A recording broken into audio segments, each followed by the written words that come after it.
అయిన మా ప్రభువా, నీ ఘనమైన విలువైన నామములకి స్తుతి స్తోత్రములు చెల్లిస్తున్నాం. మీ దాసులు చంద్రశేఖర్ నాయక్ గారిని మీరు నిలబెట్టి ప్రభువా చక్కటి మాటలను మీరు అందించినందుకు వందనాలు. నీ దాసుడైన నేను నీ సన్నిధిలో నిలబడి ఉన్నాను.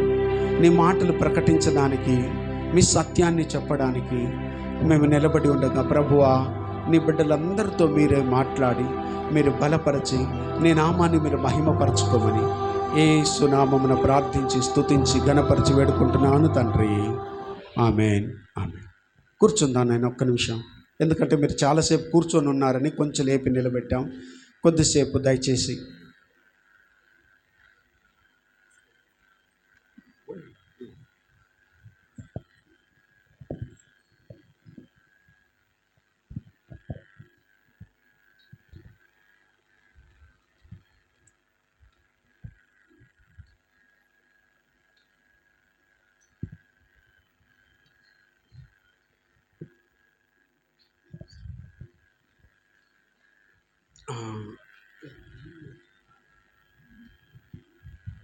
ఒకసారి హల్లెలూయా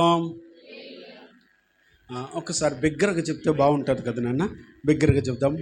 హల్లెలూయా. రెండు చేతులు పైకెత్తి చెప్తారా? కొంచెం నిద్రపోయే వాళ్ళు కూడా బిగ్గరగా హల్లెలూయా చెప్పండి. అదన్నమాట సంగతి. అసలు ఉన్నారా నాన్న ఇక్కడే? మీరు అన్నిటికీ హల్లెలూయా తానా అంటే తందానా అంటున్నారు ఏంటి? పాపం అయ్యగారు చాలా కష్టపడి ఇంత దూరం వచ్చి మీకు వాక్యం చెప్పాలంటే మీరు ఎవ్వరూ ఉలకలేదు పలకలేదు. కొద్దిసేపు దేవుని మాట మీరు వినండి. ఇంతసేపు ఆయన ఏం చెప్పారో మీకు అర్థం కానట్టుంది. సరే, నాకు ఇవ్వబడిన సమయంలో నేను ముగిస్తాను. మరి ఈరోజు ఈ దినమున దేవుని యొక్క ఆలయంలోకి వచ్చిన మనము, దేవుని సన్నిధిలో ఉన్న మనము ఒక్కసారి ఆలోచిద్దాం నిదానంగా, నెమ్మదిగా. ఈ భూమి మీద దేవాతి దేవుడు నిన్ను నన్ను ఒక గొప్ప ఉద్దేశంతో పంపించాడు. గొప్ప తలంపు ఉంది. మనం ఊరికి రాలేదు ఇక్కడికి. దేవుడు ఆ రోజు శిష్యుణ్ణి ఎలాగ పిలిచాడో నిన్ను నన్ను కూడా ఆయన ఏం చేశాడు? పిలిచాడు. ఆ 12 మందే కాదు. బాగా వినండి, అయ్యగారు చెప్పిన దాన్ని కొంచెం అలాగే ముందుకు సాగిస్తాను. వాళ్ళ వరకు పిలిచాడు. వాళ్ళని ఒక ప్రత్యేకమైన పని కొరకై అపోస్తులుగా వాళ్ళకు పేరు పెట్టి వాళ్ళని పిలిచాడు. ఈరోజు నీవు నేను మనమందరం కూడా దేవుని చేత పిలువబడిన వారు. ఒకసారి ఆమేన్ చెప్తారా? హల్లెలూయా. మీరు దేవుణ్ణి ఎన్నుకున్నారా లేకపోతే దేవుడు మిమ్మల్ని ఎన్నుకున్నాడా? చెప్పండి. చెప్పాలమ్మా. లేదు, సుబ్బమ్మక్క నన్ను పిలిస్తే వచ్చేసాను చర్చికి, లక్ష్మక్క పిలిస్తే వచ్చేసాను చర్చికి, అలాగొచ్చారా? కృపక్క పిలిస్తే వచ్చాను, ఆ మరియమ్మక్క పిలిస్తే వచ్చాను, అలాగొచ్చారా? చెప్పండి సార్. యేసు ప్రభు ఏమన్నాడంటే, మీరు ఆ 15వ అధ్యాయంలో, అయ్యగారు 17వ అధ్యాయం చూపించారు కదా, యోహాను సువార్త 17వ అధ్యాయంలోని యేసు ప్రభు ఏం చెప్పాడంటే, నేను మిమ్మల్ని ఎన్నుకున్నాను, ఏర్పరచుకున్నాను. ఎక్కడి నుండి అంటే లోకములో నుండి. దయచేసి ఆ మాట చదువుదానైనా. యోహాను సువార్త 15వ అధ్యాయములు అందరు తీసుకోనండి. 16వ వాక్యం. మీరు నన్ను ఏర్పరచుకొనలేదు. యేసుప్రభు చెప్తున్నాడమ్మా, మీరు నన్ను ఏర్పరచుకొనలేదు. మీరు నా పేరిట తండ్రిని ఏమడుగుదురో అది ఆయన మీకు అనుగ్రహించినట్లు మీరు వెళ్ళి ఫలించుటకును మీ ఫలము నిలిచిండుటకును నేను మిమ్మను ఏర్పరచుకొని నియమించితిని. హల్లెలూయా. దేవుడు మనల్ని ఏర్పరచుకున్నాడు, ఏర్పరచుకొని ఆయన నియమించుకున్నాడు. హల్లెలూయా. రైట్. నేను ఒక మూడు విషయాలు త్వరగా చెప్పి 3 కార్యాలు 3 విషయాలు చెప్పబోతాను. దయచేసి మీ పక్కన ఉండే వాళ్ళని చూసి ఒకసారి వందనాలు చెప్పండి. పక్కన ఉండే వాళ్ళని చూసి గట్టిగా కొంచెం నవ్వుతూ చెప్పండి. అవి ప్రభు మిమ్మల్ని దీవించును గాక అని చెప్పండి. పక్కన ఉండే వాళ్ళని చూసి చెప్పండి. ప్రభు మిమ్మల్ని ఆశీర్వదించును గాక. ప్రభు మీకు తోడై ఉండును గాక. మీరు ఏం చేస్తున్నారంటే పోయి ఒకరి దగ్గర 1,00,000 రూపాయలు అప్పు అడిగేదానికి పోయినట్టు అడుగుతూ ఉండారే కానీ కరెక్ట్గా చెప్పటం లేదు. మీరు దేవుని బిడ్డలారా, ఎందుకంటే మిమ్మల్ని ఎట్టయినా వాక్యంలోకి తీసుకురావడానికి ఈ తంటాలు పడుతున్నాను, నేను వేరేం లేదు. ఏ విషయం, ఎన్ని విషయాలు చెప్పబోతున్నాను నేను? మూడు విషయాలు చెప్పబోతున్నాను. దేవుడు ఈ లోకములో నుండి మనల్ని ఏం చేశాడంటే ఎన్నుకున్నాడు, ఏర్పాటు చేసుకున్నాడు. ఆయన ఎన్నుకొని ఏర్పాటు చేసుకొని నియమించుకున్నాడు మనల్ని. ఇది బాగా మనం అందరూ గుర్తిరగాల. ఎవరో పిలిస్తే వచ్చేయలేదు, పాస్టర్ గారు పిలిస్తే వచ్చేయలేదు. ఇదిగో దేవుడు, సంఘం అంటే ఏంటో తెలుసు నాయన? చర్చ్ అంటే, సంఘం అంటే పిలువబడిన వారు, ఏర్పరచబడిన వారు. ఎక్కడి నుంచి పిలువబడిన వారు అంటే లోకములో నుండి పిలువబడిన వారు, ప్రత్యేకంగా ఉండడానికి పిలువబడిన వారు. ఎలా ఉండడానికి చెప్పండి నాన్న? ఎందుకంటే మీరు కొంచెం నాతో ఉంటారు, మీరు లేకపోతే నిద్రపోతుంటారు. ఎక్కడి నుంచి పిలిచాడు మనల్ని? చెప్పండి. ఈ లోకములో నుండే మనల్ని ఏం చేశాడు? పిలిచాడు. లోకములో నుండి.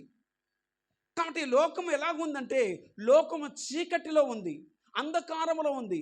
అంధకారములో ఉన్నటువంటి మనలను, చీకటిలో ఉన్న మనలను, అందుకనే మనకు పేతురు రాసిన మొదటి పత్రిక 2వ అధ్యాయం 9వ వాక్యములో ఏం చెప్తున్నాడంటే, మనము అంధకారములో ఉన్న మనల్ని ఆశ్చర్యకరమైన తన వెలుగులోనికి పిలిచిన వాడాయన. హల్లెలూయా! గట్టిగా హల్లెలూయా! ఎక్కడి నుంచి? అంధకారంలో నుండి. చెప్పండి, కొంచెం గట్టిగా చెప్పండి నాన్న.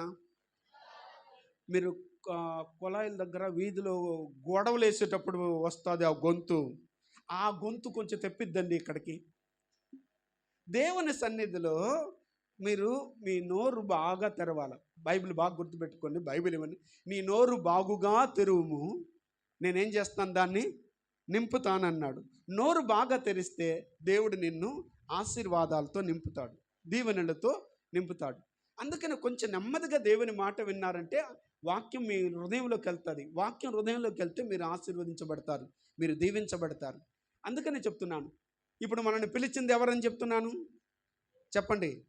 దేవుడు పిలుస్తున్నాడు. బాగా వినండి ప్రతి ఒక్కరూ, ఎందుకంటే ఆ వాక్యాన్ని మనం మార్చకూడదు. అయ్యగారు స్టార్ట్ చేశారు కనుక నేను ఇంకా అదే రూట్లో వెళ్తున్నా. దయచేసి బాగా గమనించండి.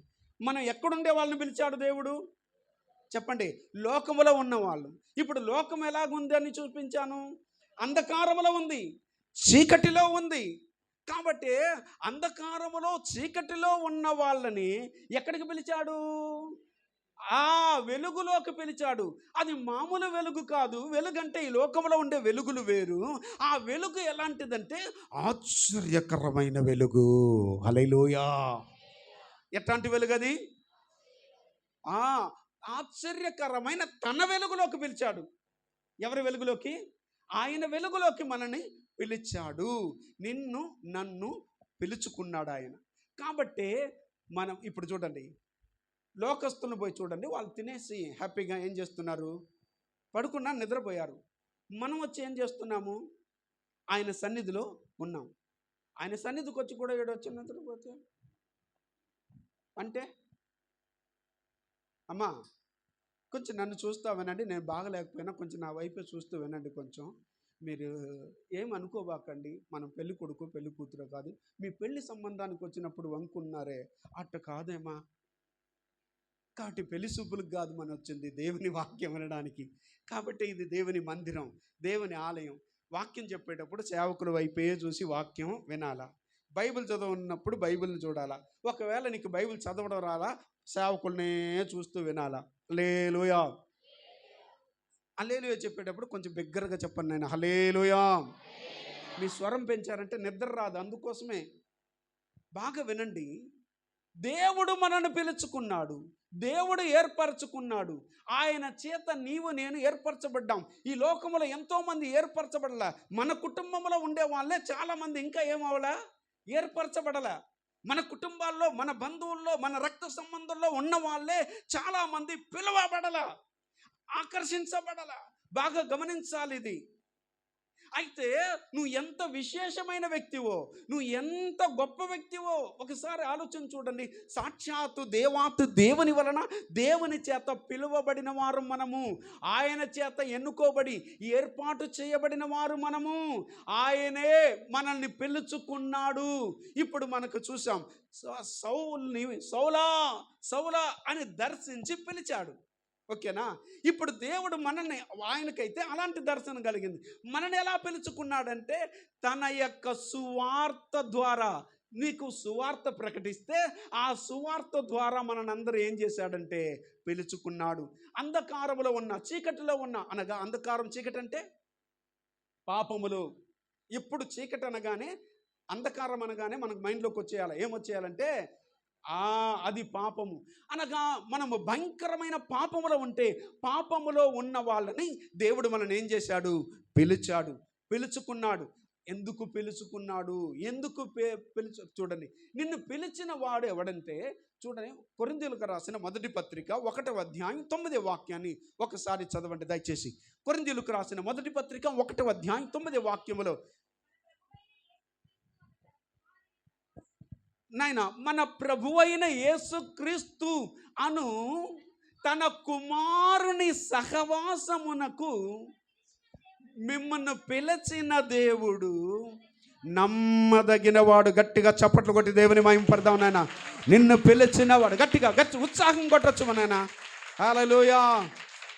దేవుని పిల్లలారా, దేనికోసం పిలిచాడో చెప్తున్నాను, బాగా గమనిస్తురండి.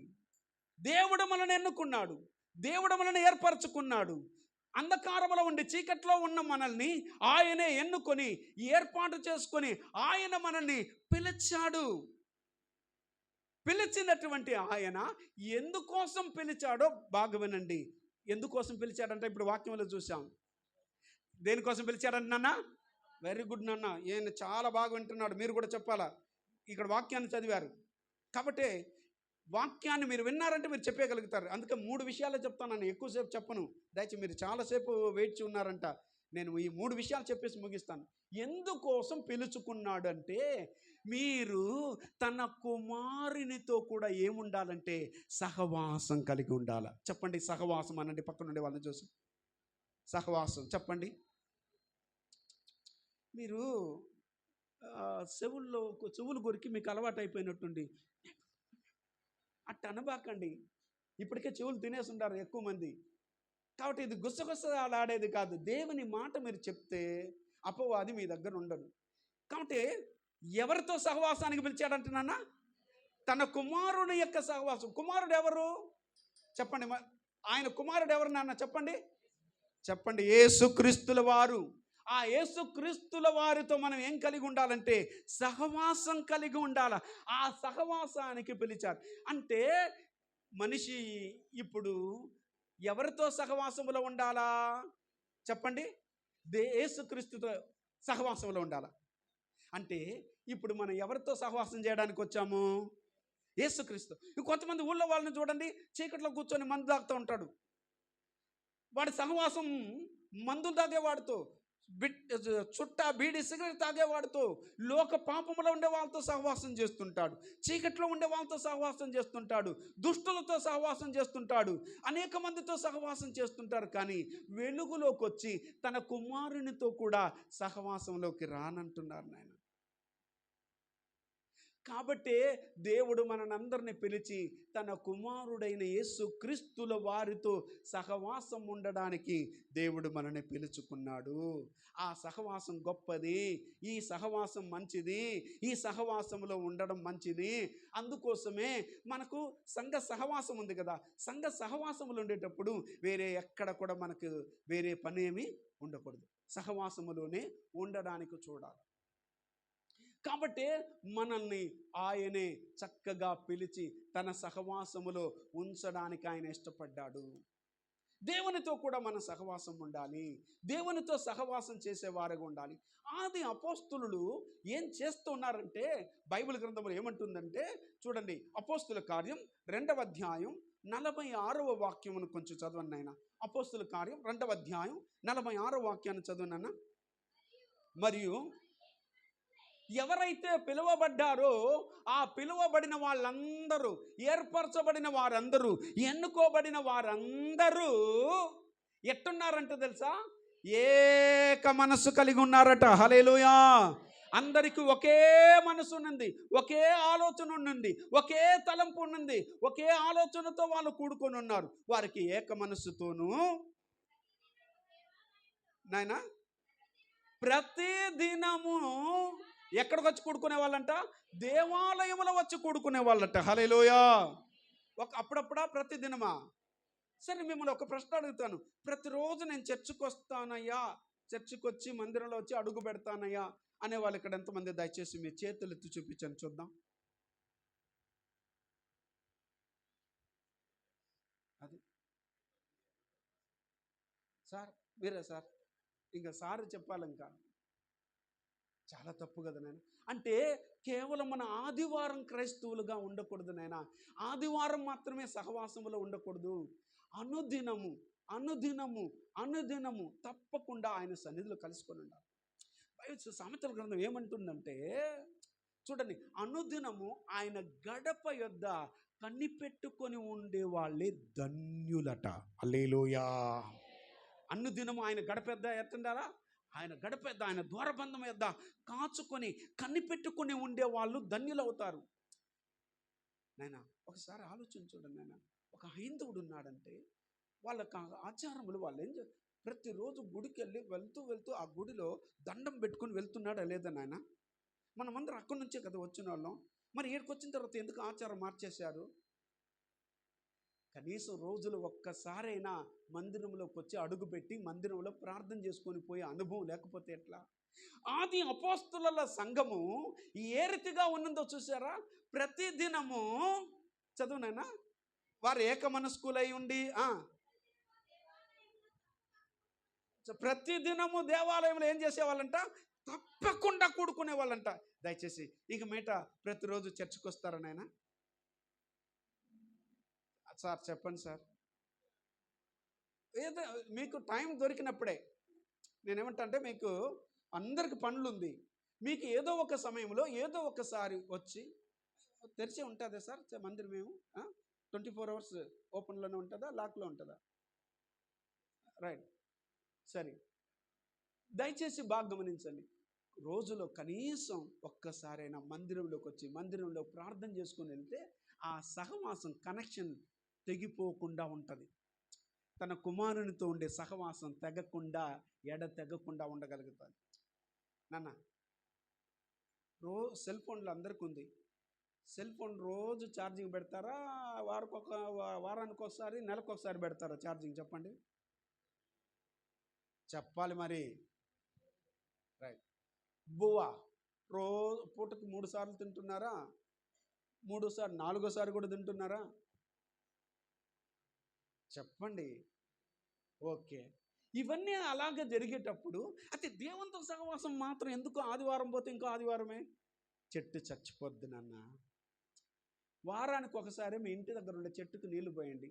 చెట్లు ఉంటాయి, రోజు పెట్టబాకండి. ఆ చెట్టు ఎదుగుతుందా, ఫలిస్తుందా, లేకపోతే చచ్చిపోతుందా? నాకు చెప్పండి, చెప్పండి సార్. అలాగే ఏ వ్యక్తి అయితే దేవునితో సహవాసం విడిచిపెట్టేస్తాడో, అనుదినము ప్రతిరోజు దేవునితో సహవాసములో ఉండడో, అనుదినము తప్పక దేవాలయంలో కూడుకోరో, వాళ్ళు కూడా ఆత్మీయ జీవితంలో ఎదగలేరు, ఆత్మీయంగా ఫలించలేరు, ఆత్మీయంగా స్థిరపడలేరు. వారందరూ దేవుని యొక్క ఫలించే అనుభవంలోకి రాలేరు. కాబట్టి సహవాసం గొప్పది.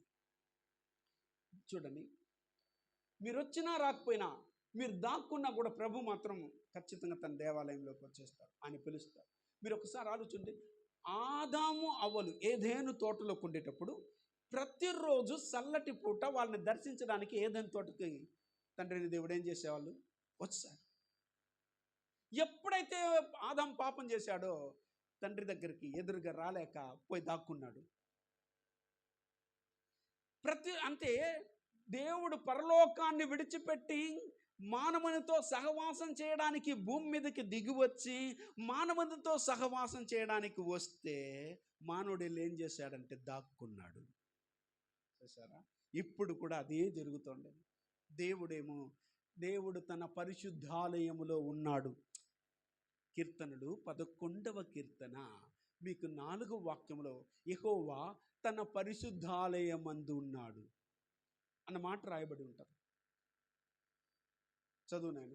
ఎందుకు రావాలా చర్చి కంటే? యెహోవా తన ఆలయములో ఉన్నాడు. ఓకే. నరులను కన్నులారా చూచుచున్నాడు. ఇప్పుడు అమ్మా నాన్న, ఇప్పుడు దేవుడు ఎక్కడున్నాడంట నాయన? చెప్పండి నాన్న. తన పరిశుద్ధాలయంలో ఉన్నాడు. చెప్పండి నాన్న, దేవుడు ఎక్కడున్నాడంట? తన పరిశుద్ధాలయములో ఉన్నాడట. ఇప్పుడు చర్చికి వస్తే ఎవరిని చూసేదానికి వస్తావు? అప్పుడు అంకుల్ని చూసేదానిక, ఆంటీని చూసేదానిక, వదినా ఎప్పుడు కొన్నావు వదినా సీరా భలే ఉందే అనేదానిక,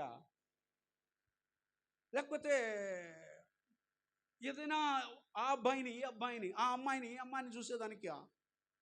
ఎవరిని చూసేదానికి వచ్చాం చర్చికి? ఎవరున్నారు మందిరంలో? ఆయన తన పరిశుద్ధాలయంలో ఉన్నాడు గనక ప్రతిరోజు వచ్చి ఆయనతో మనం సహవాసం కలిగి ఉండాలా. అందుకోసమే ఈ కూడికలు, అందుకోసమే ఈ 2 రోజుల కూడికలు. కాబట్టి ఆయన సహవాసమును విడవకండి, ఆయన సహవాసములో నుండి తొలగకండి. తర్వాతనైనా ప్రతిదినము తప్పక దేవాలయంలో కూడుకునేవాళ్ళు. అక్కడికి వెళ్ళి అపోస్తల కార్యంలోకి ఇంకా 2 మాటలు చెప్పేస్తాను దాన్ని. వారు ఏక మనస్కులై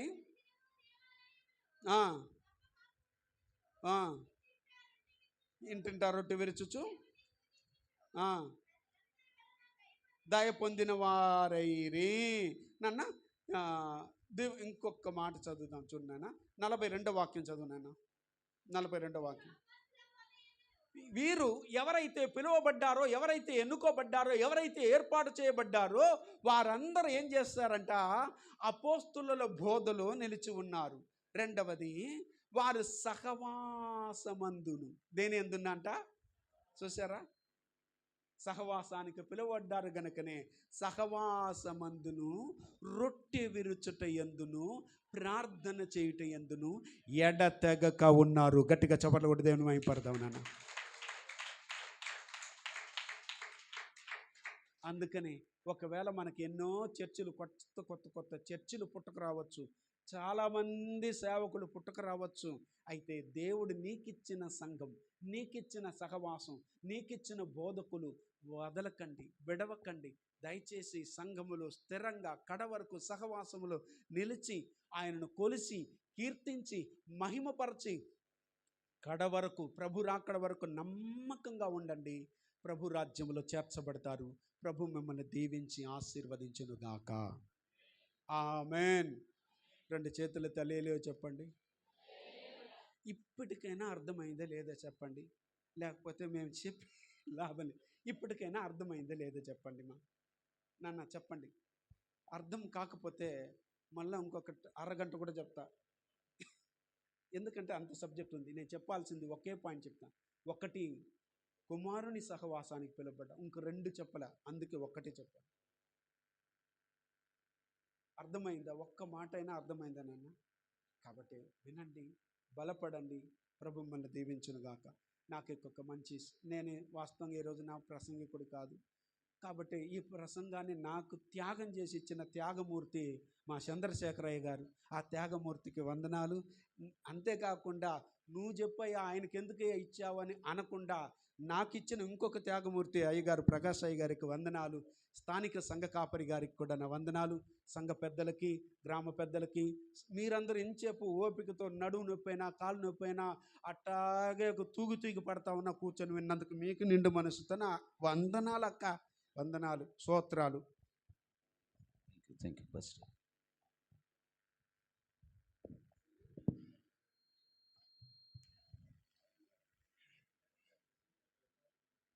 చాలా సంతోషం. విలువైన మాటలు మనం విన్నాము. ఎందుకు దేవుడు మనల్ని ఏర్పరచుకున్నాడు? ఎందుకు ఏర్పరచుకున్నాడు దేవుడు? దేవునితో సహవాసం. క్లారిటీ. దేవునితో సంఘ